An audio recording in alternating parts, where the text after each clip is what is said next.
Okay, so this is chapter 9 in the guides section, and this is about proxies and servers. Before we start, just to warn you, this can be quite a complex topic, so I would advise reading through the guide yourself first and then maybe listening to this, or vice versa, and definitely have a chat with other people about this if you don't understand everything, or just make a ticket, or just have a chat with me or Orange. So a proxy is similar to a VPN. That's probably the best way to explain what a proxy is. A proxy will be presented to you as an IP address, which your computer connects to hide your IP address. Your home IP address is also known as being localhost.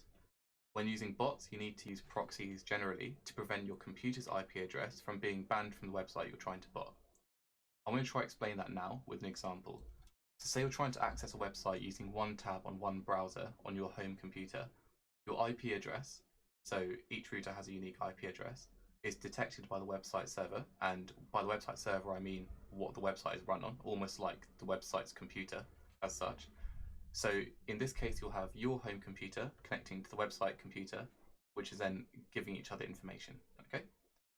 So in this case, your IP address is pinging the target website one time. Say you're trying to pass an Adidas or Yeezy Supply splash page, and you open 30 browser tabs or windows because you want the best chance at getting past the splash page. So after a couple of minutes, you're greeted with an error message saying something along the lines of, "We can't give you access to this website at this time, please try again later." So why does this happen? So each time you've opened a browser tab or window, you're creating a new request, which is sort of like a message being sent from your computer to the website. And if you have 30 of these open, it's sending that same message 30 times at the same time. The website sees this as being sort of a malicious number of messages being sent at once, and it then blocks you from being able to access the website at all. And what it blocks is it blocks your IP address. So any messages being sent from your IP address to that website is then being blocked. So where do proxies come into this? So each proxy has a unique IP address. Imagine each proxy being a different router, okay? So each proxy is a unique different router. If you inserted a unique proxy into each of those 30 browser tabs, it would appear to the website that you're using 30 different IP addresses, i.e. 30 different routers. And so it looks like there's 30 different people trying to access a site rather than the same person accessing the site 30 times. So when using a bot, depending on the site, you would typically be running between 10 to 1,000 tasks or even more. Imagine a website seeing your IP address, spamming it 1,000 times over and over and over. Using proxies makes the website think that each of those tasks are different people accessing the site, and therefore preventing your IP address from getting banned. I've created a nice little diagram here just to simplify the process. So here's your router, your IP address. It then connects to the proxy IP address, which then connects to the website server. So the website doesn't see your IP address, it sees the proxy IP address, and it thinks that this is the thing that's connecting. So when you're using multiple proxies, what happens is your IP address connects to, say you have one localhost IP address. It's connecting, say for example, you have 10 proxies, so it will connect to 10 different IPs. Then those 10 IPs will then connect to that website server. That website server will then think there's 10 different people attempting to access the website one time, rather than one person accessing the website 10 times. So which proxies should I use?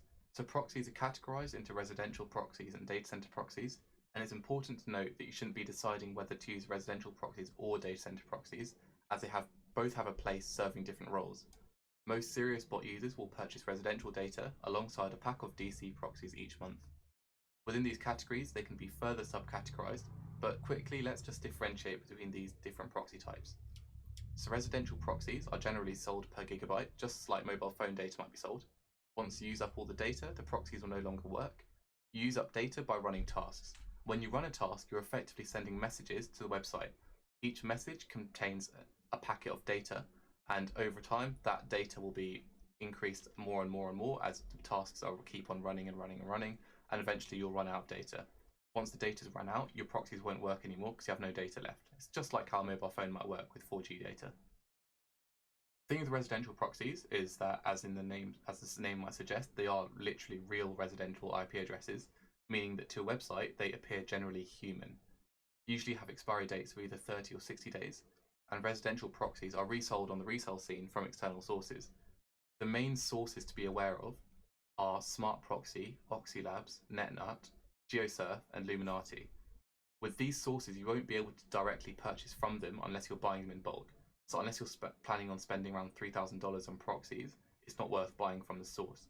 You'll be better off buying from a reseller who will sell them for a little bit above what they purchased them for. However, it's still cheaper than you buying it directly from the source in a lower quantity. Residential proxies are typically slower than DC proxies, and speeds can average anywhere from around 800 to 3000 milliseconds, which is sort of on the slow side comparatively to DC proxies. However, residential proxies allow you to select a region to generate proxies from, so they're quite versatile in a sense. So for example, one day if you want to bot a US site, you can use a US location, and the other day if you want to bot, for example, a European site, you can choose a location, say in Italy. You can keep generating fresh proxies if the old ones get banned, and they're around $9 to $14 per gigabyte. However, they can be a bit lower and they can be a bit more expensive, depending on the source. Data center proxies. So these are sold with unlimited data generally, but if you tend to purchase a specific quantity of proxies which can't be replaced. That means that if those proxies do get banned while you have them for that month, then you won't be able to replace them, unfortunately. You'll sort of be stuck with them. So that's why you tend to want to be quite sensible with DC proxies. You don't want to run them too aggressively or run them too much.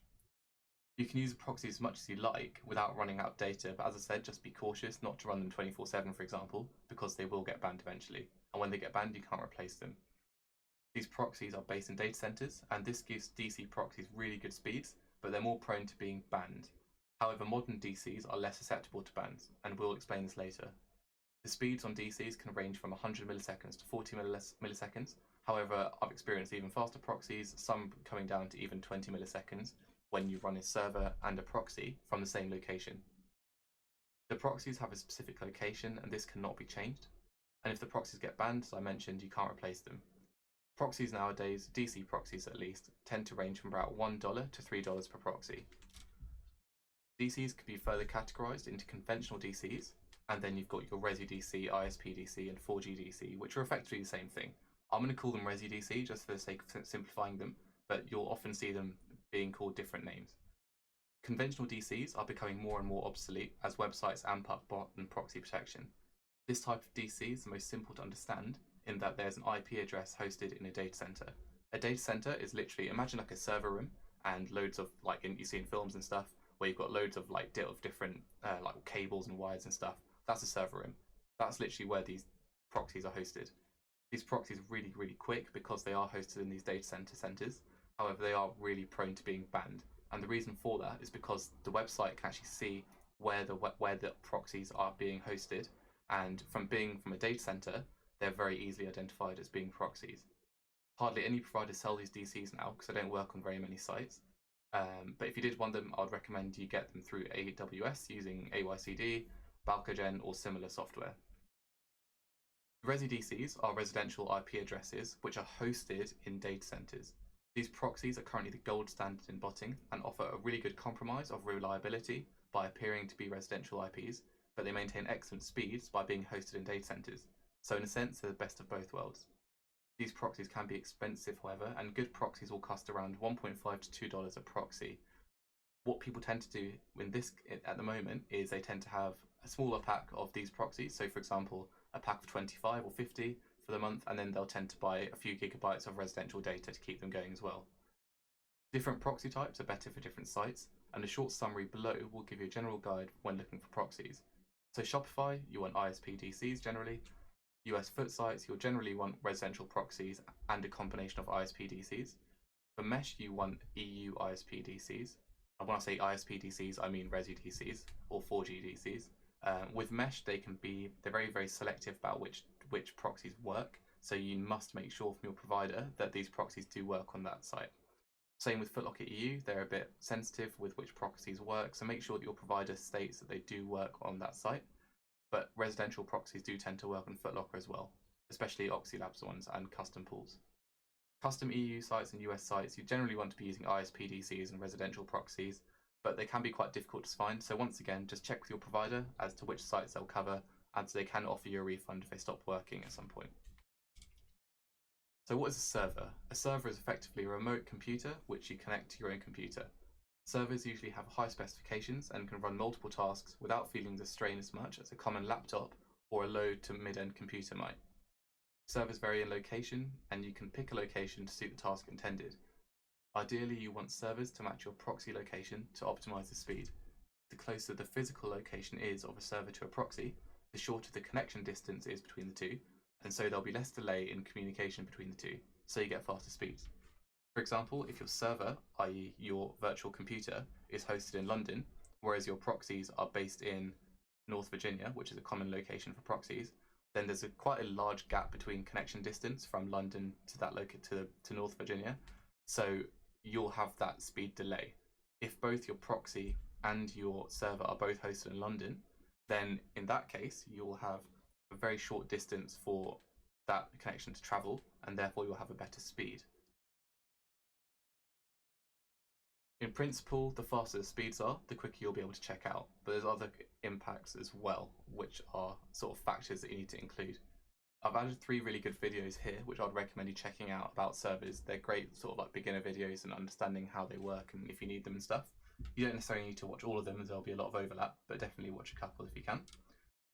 The recommendation for a server depends on what site type you're trying to bot, your location, and the location of your proxies, and whether you plan to use proxies at all. So regarding site type, Shopify is heavily speed dependent and items go out of stock in seconds. For this reason, it's been common practice to run a Shopify bot with a server and proxies of the same location. Recently, due to strong bot protection and proxy protection from Shopify sites, localhost, which is your home PC, has been doing really well without proxies when running very few tasks, i.e. less than 4.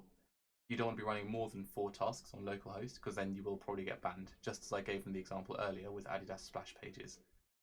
Therefore, it's still advisable, but not absolutely essential, to run a server when botting Shopify. However, you will be at a disadvantage to someone using a server and good proxies if you are losing localhost.